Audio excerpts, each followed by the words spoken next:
everyone. So today's video I will present you my next book, which is called in French Le Grand Mirage. I would translate it as the Grand Illusion, and it's specifically about AI. So the idea to write this book actually came to me a few years back when we were in a symposium discussing the difference between AI, computers, and the brain. And then I realized with some of my colleagues that the distinction wasn't so clear, and some people working in the AI field actually thought that the neuron in the brain was quite similar to the mathematical neuron we find in AI algorithms. Well, that's not true. That's not true at all. So this is the actual reason I decided to write this book. This book is written to debunk the idea that AI will eventually be conscious, will be able actually to replace us eventually. There's a big difference between the biological brain and computers and AI, and that's what this book is about.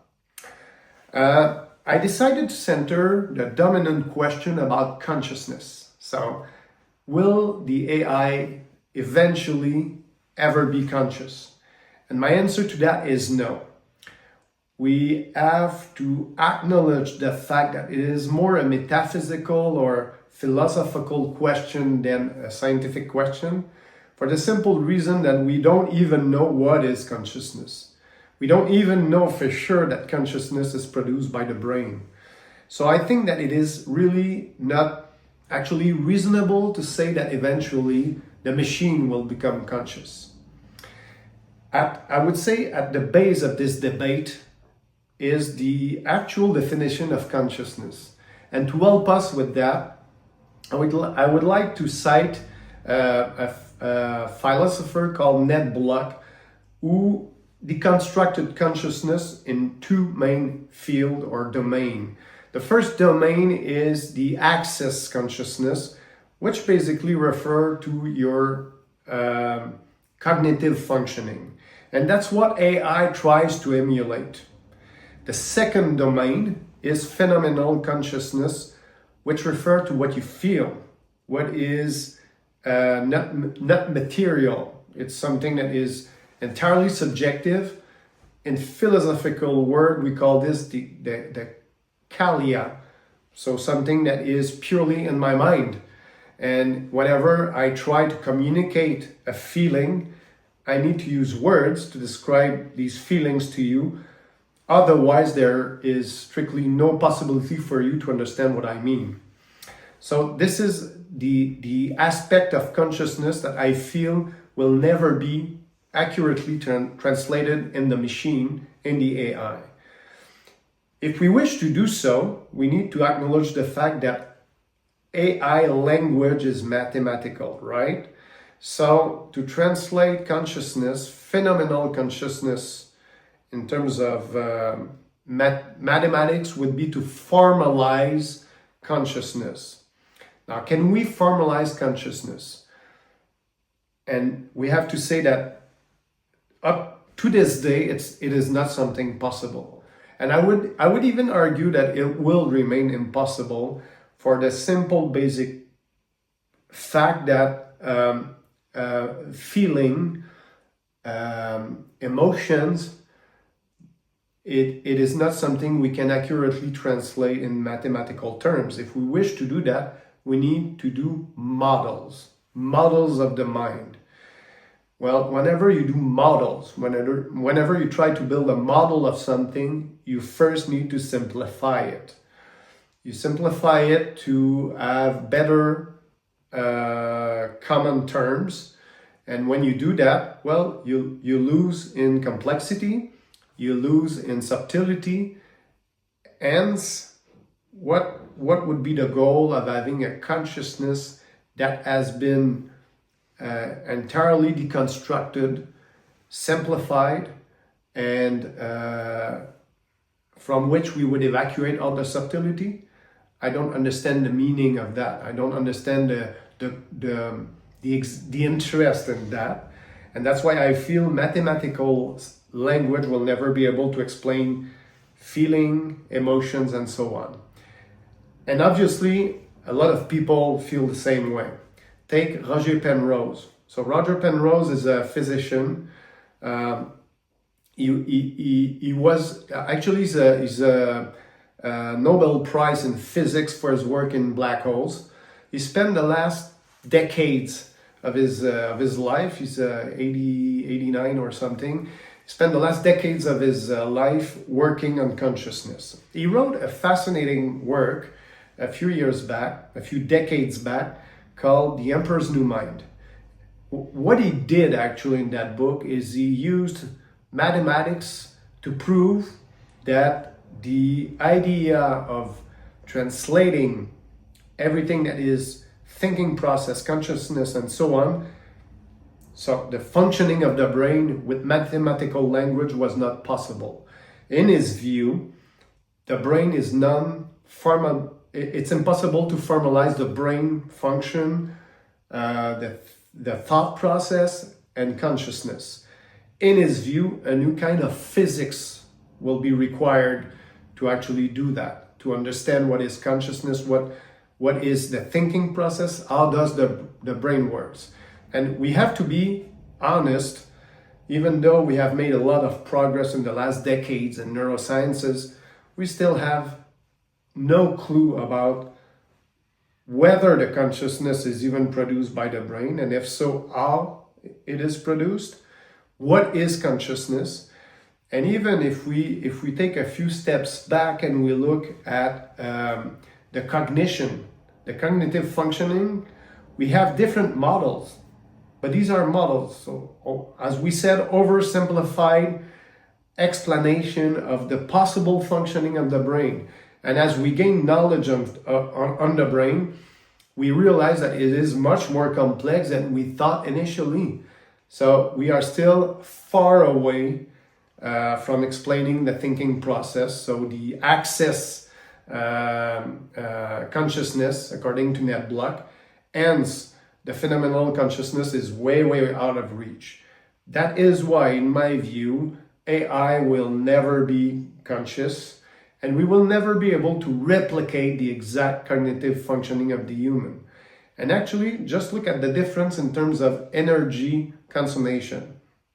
So we say that the brain can do its all its working using 20 watts an hour, whereas ChatGPT and the such uses a phenomenal amount of energy, of electricity.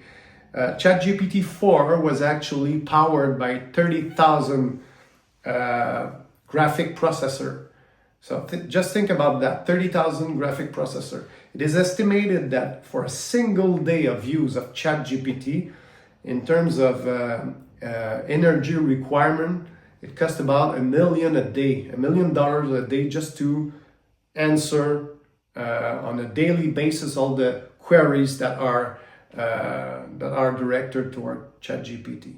So we are in two different domains when we think about biological intelligence and artificial intelligence. And there's one thing that the artificial intelligence actually miss and will never get. It's intuition. Our brain works with intuition. That's why it is so sober in energy consumption, whereas AI need big data to be powerful, to reach good results. You need a lot of data.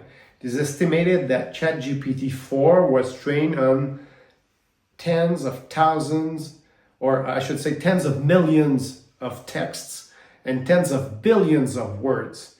And via its training, it actually built statistical relation between words. So that's big data to its best, whereas the brain doesn't work that way at all. The brain is intuitive. It builds quickly relationship. It is estimated that a young children needs to see a cat twice to recognize the animal further on, whereas AI needs up to 1 million pictures of a cat to be able to build a model that is 95% successful. So it's a huge difference in terms of functioning between both entities, and these two entities are different, they are non-reconcilable. One more thing about this book, the last chapter actually relates to the real danger of AI. So according to what we just said, if AI is never to get conscious, is never to replace the human being, it doesn't mean that AI doesn't have its danger. It does. And these dangers have to do with the actual cognitive functioning of our brain if we use AI too much to replace normal tasks that we would perform daily. Take reading, for example, or text analysis. If you delegate these tasks to AI on a regular basis and you discharge your brain from doing that, well, this cognitive functioning will atrophy with time. You will lose this capacity to do that. There's a simple there's a catchphrase for that, a simple expression: use it or lose it. And it's simple, but it's so true. So if you stop reading, if you stop performing text analysis, you will deprive your brain of these capacity eventually. And this is especially true in children, because children are actively developing their brain. They are maturing their cognitive networks. And if we come back to use it or lose it, I mean, if they don't use specific functioning in their brain, such as reading, such as performing text analysis, well, they will never reach a level of maturation that allows them to perform these tasks commonly.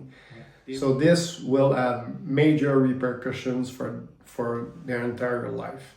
Hence, AI is great if you use it as an adjunct to your cognitive functioning, but not as a replacement. So basically, that's the content of this book, which is in French, Le Grand Mirage. And maybe if we're lucky, if I'm lucky, it will eventually be translated in English. That'd be great. I would really like to know what the people in the AI field think about this. That would be a very nice debate. So thank you for your attention, and catch you next time. So that was it for this week. Thanks for listening to us. We have a lot of pleasure producing these videos on the brain, on neurosciences. It's a topic that we do like. We do enjoy the topic. And the goal is really to simplify matters for you guys. So I hope you enjoy that. You know that it also serves a good purpose in that we are linked to a foundation called Cœur en Tête, which actually support my lab. So my lab does research on brain tumors. We're looking for new treatment strategies. So everything that will be considered a profit on this channel will be sent to the laboratory. So if you like what we do, if you enjoy these videos, do not forget to like the channel, to like the videos, to subscribe, and to click the bell so that you get notifications whenever we get a new video out. Please leave comments as well as questions. If you guys have specific questions on the brain, on neurosciences, and we would be more than happy to respond, to address some of the questions you guys have on the brain. So thanks again for listening. Notice as well that there is a link directly to my internet site that will promote any media activities as well as release of new books. So thanks again for being there.